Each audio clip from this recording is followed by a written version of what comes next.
से लोग पीछे बैठते थे क्या, अरे घर को जाने का है, क्रिकेट खेलने का है, दबा करने का है।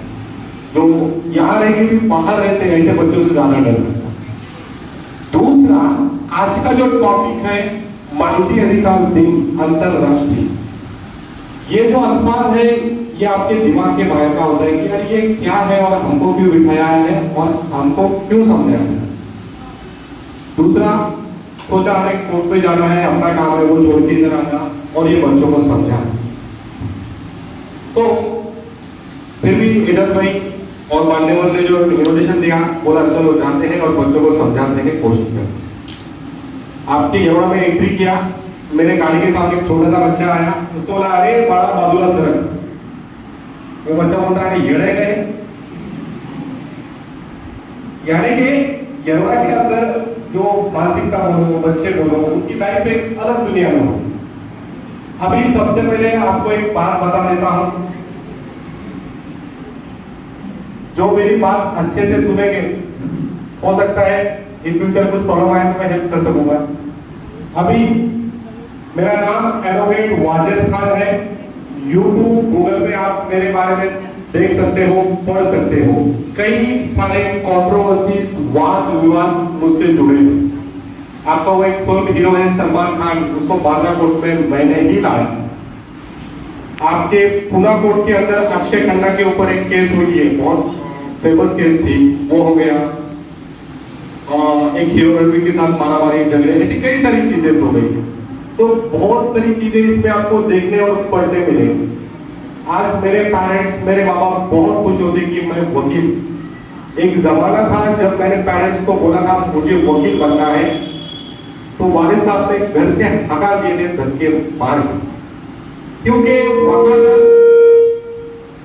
वकालत बोले तो झूठ बोलने का पेशा, एक खराब पेशा, ऐसी मानसिकता लोगों की होती। लेकिन एक वकील इंसाफ भी दिला सकता है, अच्छा काम कर सकता है, इस पे बहुत सारे लोगों को यकीन नहीं आता।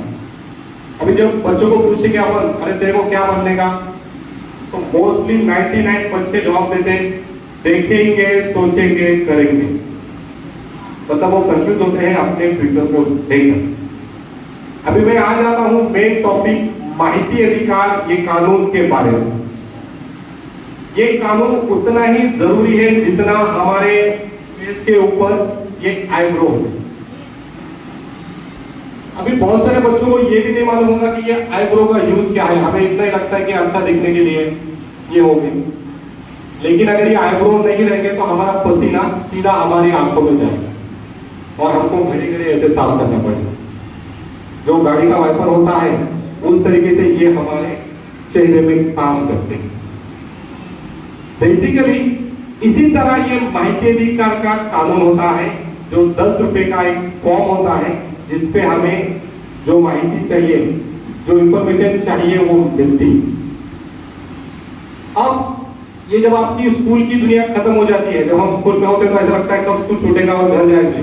लेकिन जब आप ये स्कूल की दुनिया खत्म करके हमारी दुनिया में आते हैं, जब आपका ये स्कूल का टाइम खत्म हो जाता, जब आप समाज में आते हो, हमारी दुनिया में आते हो, तो आपको बहुत सारी चीजों का नहीं चाहते भी फेस करना पड़ता है और फाइट करनी पड़ती है। जैसे कि किसी का नाम, अब मेरा नाम वाजिद है, बहुत मेरे को जावेद बोलते हैं, कोई वजाद बोलता, कोई वाजिद बोलता, कोई जावेद बोलता, कोई आजिद बोलता।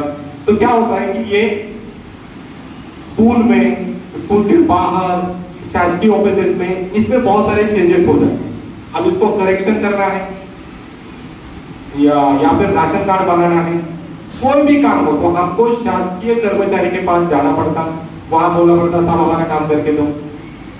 अभी कुछ ऐसे अधिकारी होते हैं जो टाइम पे काम नहीं करते, हमको वो करके नहीं देते।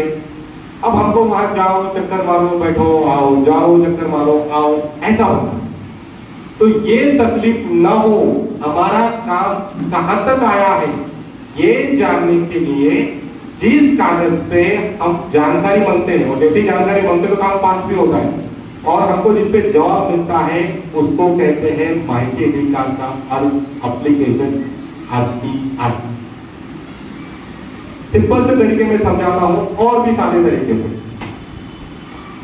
मेरे नानी जिनकी पेंशन थी, अब शासन ने बोला कि तुम जिंदा है, इसका कागज दो। अब यहाँ जिंदा है तो है, उसका कागज कहां से देंगे? लेकिन देना पड़ता है। जब आप बाहर निकलते हो तो आपको ये भी चीजें देना पड़ता है। फिर मेरे नानी ने, हमने सब कागज डॉक्यूमेंट्स उन्होंने सबमिट करे। करने के बाद वहां से एक ही जवाब मिलता था शासकीय ऑफिस से, आ जाओ कल, परसों आ जाओ।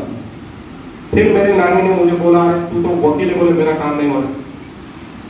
मैं बोला नानी कागज का घोड़ा भगाना पड़ेगा। कागज का घोड़ा मतलब माहिती अधिकार का अर्थ। फिर हमने एक एप्लीकेशन बनाई जिसमें पूरा नाम, पता, मोबाइल नंबर, एड्रेस और नीचे एक सवाल लिखा कि ये तारीख को हमने आपके कार्यालय में ऐसे ऐसी एप्लीकेशन दी थी, उस पर अब तक कार्रवाई क्यों नहीं हुई, नहीं हुई तो क्या कारण है, इससे रिलेटेड सभी डॉक्यूमेंट्स दो। जैसे ही दिया दूसरे दिन नानी को उधर से फोन आया कि तुम्हारा काम हो गया है, तो तुम्हारा एप्लीकेशन जो भी है वो मंजूर हो गया है, लेकर। तो इसको बोलते माहिती अधिकार का यूज करना।